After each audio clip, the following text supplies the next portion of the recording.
Maarten, je bent alweer halverwege deze dag, ruim over de helft. Hoe gaat het met je? Ja, eigenlijk wel heel goed. Het was gisteren behoorlijk koud. Het is nu een stukje warmer. Dat is heel fijn. Ik had vanochtend een beetje last van mijn schouders. En die pijn die is weer aan het zakken. Dus het gaat eigenlijk hartstikke goed.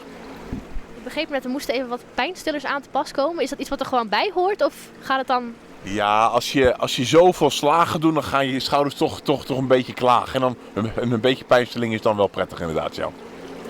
En gisteren heb je een hele volle dag gemaakt. Hoe stapte je het bad uit? Hoe ging het toen met je? Ja, ik vond het gisteren zo gaaf.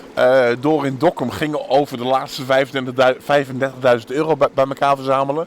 En dat we dat gisteren al gelijk gehaald hebben, ja, dat is waanzinnig.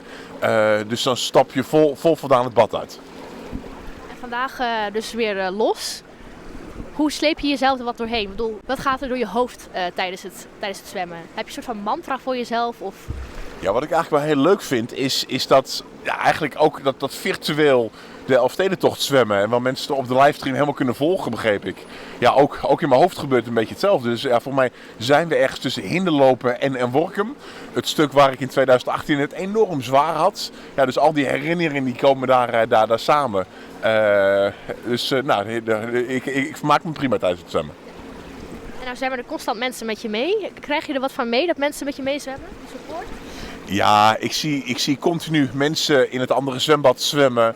En het mooie is dat al die mensen geld ingezameld hebben. Dat al die mensen waarschijnlijk een persoonlijk verhaal hebben waarom ze dat doen. En dat we dat samen kunnen doen.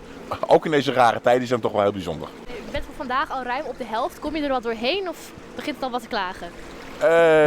Nee, het gaat wel echt nu goed. We zijn vanochtend om 6 uur begonnen. Het grootste gedeelte hebben we gehad. En we verwachten dat we rond 7 uur klaar zijn vanavond.